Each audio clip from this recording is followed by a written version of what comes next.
Vamos lá, pessoal, respondendo a pergunta agora, eu vou falar um pouquinho mais na perspectiva funcional. A gente já analisou um pouquinho mais na perspectiva estrutural, microscópica, então vemos ali já a nossa membrana plasmática, já nessa questão aqui descrevendo a bicamada lipídica e as proteínas, né? Um pouquinho sobre o glicocálides, aqueles carboidratos, né, que formam o glicocálides, beleza. Vamos falar um pouquinho mais de função da membrana plasmática. Só relembrando, também pode ser chamado de membrana celular, tá certo? Como sinônimos. Beleza. Então vamos comentar aqui agora um pouquinho sobre essa função. E a analogia que eu mais gosto, a metáfora, né, para explicar sobre essa parte da função, é a gente pensar justamente no castelo mesmo, né? Então pensar num reino. Aquele reino, ele é delimitado por o quê? Delimitado por uma muralha, certo? E essa muralha é a nossa membrana plasmática. A gente poderia pensar num reino específico, né? Tem a lenda, né, dos filmes, né? Tem até o filme do Aquaman, que vai falar do reino de Atlântida, por exemplo. Por que é interessante pegar esse reino para comentar com uma metáfora? Porque esse reino justamente está ali mergulhado na água, né? E tem uma muralha que separa o quê? Separa uma água ali interna e uma água externa. Do que é a nossa célula, senão uma estrutura que está mergulhada e imersa ali também no líquido, né? E a gente vai estar imerso nesse líquido que é o líquido extracelular, né? Esse líquido está externo à célula. E o líquido que está interno à célula é o líquido intracelular, dentro da célula, né? Por isso que eu gosto dessa metáfora com o reino de Atlântida. Mas tudo bem.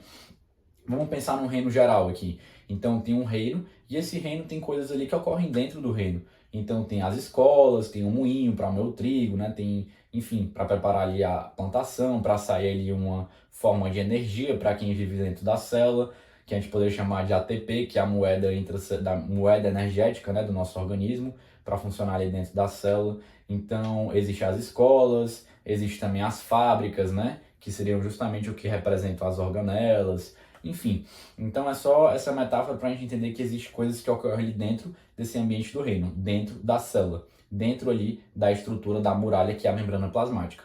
Ao mesmo tempo que o que ocorre ali dentro desse reino, dentro da célula, precisa de coisas que venham de fora, vocês concordam? Então se a gente pensa no reino, a comida, né, beleza, tem como haver as plantações, mas também é necessário chegar a outras comidas do ambiente externo, né? Vamos pensar no reino assim. Então tem que chegar ali o que a gente chama aqui, né? Vamos pensar do líquido extracelular, tem que chegar aos nutrientes, né? Então nutrientes, entre eles os carboidratos, as proteínas, os lipídios, até as próprias vitaminas, precisa chegar aos próprios íons, né? Que também tem sua importância. Então várias coisas têm que chegar o quê? Dentro da célula. Porém, como eu já comentava e pedi até para vocês deixarem guardadinho na minha explicação agora há pouco da estrutura, que existem substâncias que são hidrossolúveis, certo?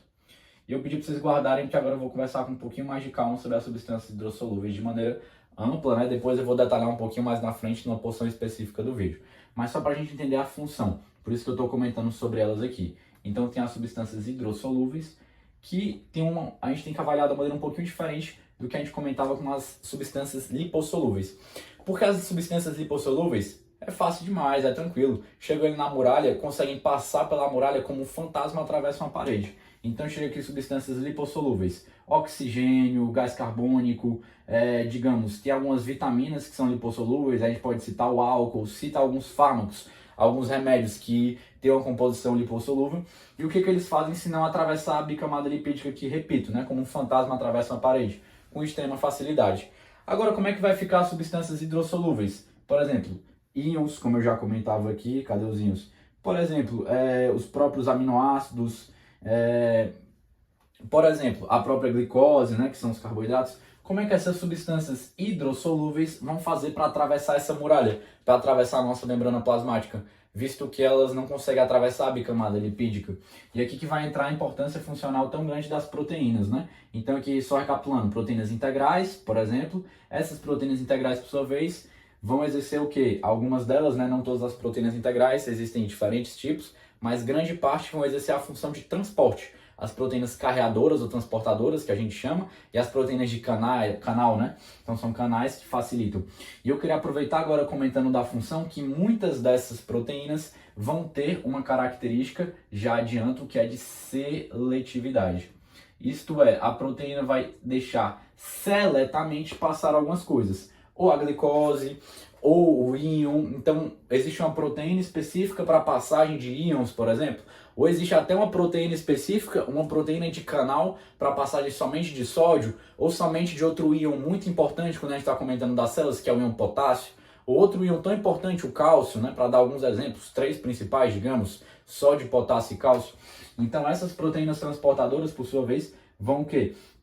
Vão permitir, muitas vezes relacionadas a essa capacidade de seletividade. Então a muralha, existem canais, né? Existem proteínas transportadores ou de canais ou proteínas carreadoras, né? Que são outro tipo. E essas proteínas, por sua vez, vão seletamente permitir a passagem somente de um indivíduo. Assim como vai no aeroporto, né, fazer uma viagem internacional, chama lá, existe pessoal que tem um passaporte, substâncias específicas que vão para uma fila. Existem outras substâncias que têm um passaporte e vão para outra fila, né? Então as proteínas também apresentam essa seletividade nessa metáfora com o aeroporto, né, para ficar mais claro. Então, beleza, a gente já conversou a questão da função de transporte, né? Quem é que vai passar? Quem é que vai entrar no reino? Quem é que vai entrar no líquido intracelular dessa célula? A gente pode citar outras funções, né, já que a gente está conversando nessa perspectiva funcional. Então, a membrana plasmática também tem essa função de defesa. Então, não é qualquer coisa que entra, também calma aí. Vamos ver aqui, vamos selecionar, será que não tem nenhum agressor, algum invasor, né? Cruzando um pouquinho com o tema da imunologia, que é tema de outro semestre. Mas será que tem algum invasor querendo invadir essa célula para tomar conta das escolas, das fábricas, para produzir o que ele quer produzir? Então também tem essa função de defesa. A gente poderia comentar, além do transporte e defesa, como eu já comentava, a questão também de haver a presença de receptores, né? Então também tem a função, não chamar receptores não é a função, né, Pedro? Mas chamar de comunicação, essa comunicação que é mediada por sua vez por receptores. Então as proteínas integrais, já dei o exemplo ali, mas só recapitulando, já que a gente está falando de função, as proteínas integrais podem ser receptores, que vão se conectar aqui. Se a gente está falando aqui do líquido extracelular, tem um determinado receptor e aqui vai se ligar uma determinada mensagem, né, trazido por um carteiro, digamos, estamos conversando aqui do reino. Então o carteiro vem lá do líquido extracelular e traz uma mensagem, traz uma carta. Essa carta é o hormônio, né? Esse hormônio, por sua vez, se liga aqui no receptor e aí vai ter toda uma cascata que, graças a todo um maquinário também intracelular, várias coisas aqui presentes, vai ter uma resposta segundo o mensageiro, né, para dar um exemplo. E, consequentemente, essa mensagem que o carteiro só deixou aqui do lado de fora da muralha, no receptor, essa carta, que é o hormônio, vai gerar toda uma resposta intracelular, tá certo? Então, também tem a função de comunicação. Então, conversamos um pouquinho sobre as funções da membrana plasmática. Então, principalmente, o que a gente vai se deter com mais calma no decorrer da aula, uma função transportadora de seletividade, o que entra na minha célula. E não só o que entra, mas o que vai sair do reino, o que sai, né? Então, qual íon vai sair, né? Tá precisando sair íons, ou tá precisando sair alguma outra substância, né, que foi produzida aqui dentro do meu maquinário intracelular. E é isso, pessoal. É um mundo muito complexo, assim, muito bonito da fisiologia, pra gente entender isso. As células aqui eu estou dando todo um apanhadão geral, né? Estou dando a perspectiva mais generalizada, questão de transporte, comunicação e defesa. Mas a gente tem diferentes células no nosso corpo, porque os nossos órgãos, né? Melhor dizendo, os nossos tecidos e até depois os nossos órgãos são formados por sua vez de diferentes células. Então a minha tireoide tem células específicas, ou meus rins têm células específicas, meu intestino tem células específicas. E aí que a magia acontece. Mas de maneira geral, esses aqui são os princípios gerais quando a gente está falando de função da membrana plasmática. É esse aqui que é o principal, beleza? Só dando um resumão aí, um apanhado geral com vocês.